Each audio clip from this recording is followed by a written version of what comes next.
শত শহীদের রক্তস্নাত পথ ধরে ছাত্র জনতার অভ্যুত্থানের মধ্য দিয়ে এসেছে নতুন এক বাংলাদেশ।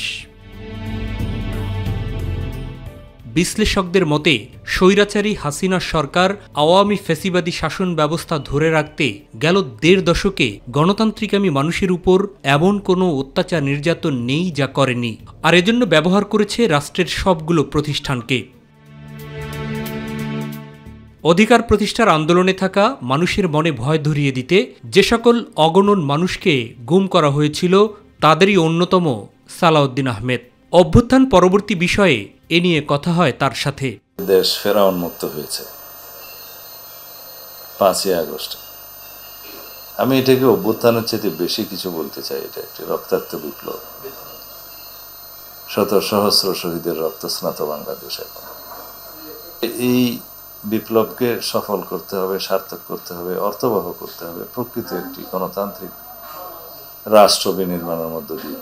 এমনভাবে রাষ্ট্র কাঠামো সংস্কার করতে হবে যাতে কোনোদিন আর এই দেশে ফ্যাসিবাদের জন্ম না হয়, স্বৈরশাসকের জন্ম না হয়। বিভিন্ন প্রক্রিয়ায় আওয়ামী লীগ দেশের সংবিধানকে দলীয় গঠনতন্ত্রে পরিণত করেছে অভিযোগ করে তার সংস্কার জরুরি বলে মনে করেন বিএনপির স্থায়ী কমিটির এই সদস্য। যে সংবিধানকে আওয়ামী সরকার কাটাছিড়া করতে করতে এটাকে তারা দলের গঠনতন্ত্রে পরিণত করেছে, সেই সংবিধানকে গণতান্ত্রিক সংস্কারের মধ্য দিয়ে রাষ্ট্রে একটি বৈষম্যহীন এবং সাম্যের ভিত্তিতে রাষ্ট্র ব্যবস্থা প্রতিষ্ঠা করতে হবে। আমরা জাতির সামনে প্লেস করেছি ৩১ দফা। সেই ৩১ দফা রাষ্ট্র কাঠামো মেরামতের জন্য রাষ্ট্র সংস্কার এর রূপরেখা আমরা প্রদান করেছি। সেটার মধ্যে অনেকগুলো প্রস্তাব আছে, যেমন বিচার বিভাগীয় সংস্কার আমরা চাই, প্রশাসনিক সংস্কার দরকার, নির্বাচন কমিশনের এমন একটি স্থায়ী সংস্কার দরকার যাতে করে যেই দলই ক্ষমতায় আসুক সেটার জন্য নিউট্রাল ভূমিকা স্বাধীনভাবে কাজ করতে পারে। সংস্কারের জন্য অন্তর্বর্তী সরকারের করা কমিশনের কাজ কি হবে এবং তার বাস্তবায়নও বা কারা করবে তারও ব্যাখ্যা দেন তিনি। কিন্তু এটার প্রক্রিয়া হচ্ছে যে কমিশনগুলো আপনারা বসাতে পারেন, এখন অন্তর্বর্তীকালীন সরকার বসাতে পারে। তারা বিভিন্ন সুপারিশ প্রণয়ন করবে, সমাজের বিভিন্ন স্তরের লোকজনদের সাথে কথা বলে, বিশেষজ্ঞদের সাথে কথা বলে, এবং সেই সংস্কার সুপারিশগুলো আবার টেবিলে আনতে হবে, সেটা পাবলিক করতে হবে, প্রচার করতে হবে, জনগণের মতামত নিতে হবে, রাজনৈতিক দলগুলোর সাথে বসে তাদের মতামত নিতে হবে।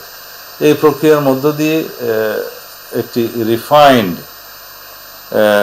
রিফরমেশনের প্রপোজালগুলো, রিকমেন্ডেশনসগুলো আসবে।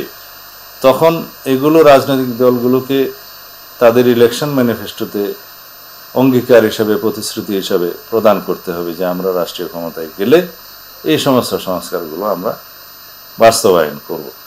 সেইটুক পর্যন্ত হতে পারে। পূর্ণাঙ্গ সংস্কার প্রস্তাবগুলো বাস্তবায়নের জন্য দীর্ঘ সময় দরকার। সেটা অন্তর্বর্তীকালীন বা অনির্বাচিত সরকারের কাজ নয়, সেটা নির্বাচিত রাজনৈতিক সরকারের কাজ। যৌক্তিক সময়ের মধ্যে দ্রুত নির্বাচনের কোনো বিকল্প নেই বলেও মনে করেন এই রাজনীতিবিদ। মনে রাখতে হবে যে অনির্বাচিত সরকার দীর্ঘদিন রাষ্ট্র ক্ষমতায় থাকলে বিভিন্ন বিষয়ে জটিলতা সৃষ্টি হয়, আন্তর্জাতিক মণ্ডলে, ব্যবসা বাণিজ্যে, সর্বত্র, তাতে দেশ ক্ষতিগ্রস্ত হয়।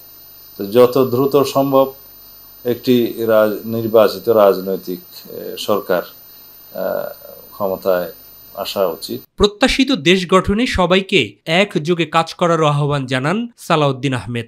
প্রকৃত অর্থবহ স্বাধীন সার্বভৌম রাষ্ট্র এবং গণতান্ত্রিক পরিবেশ, গণতান্ত্রিক রাষ্ট্র হওয়ার সেই আশাটা, সেই স্বপ্নটা, শহীদদের স্বপ্নটা পূরণ করার জন্য অবশ্যই আমাদের সকল রাজনৈতিক দল, শক্তি, সামাজিক এবং সাংস্কৃতিক শক্তি, সবাইকে এই চিন্তায়, এই ভাবনায়, এই স্বপ্নের সাথে আমাদেরকে অ্যাডজাস্ট করতে হবে। মাহবুব সৈকত, মাই টিভি, ঢাকা।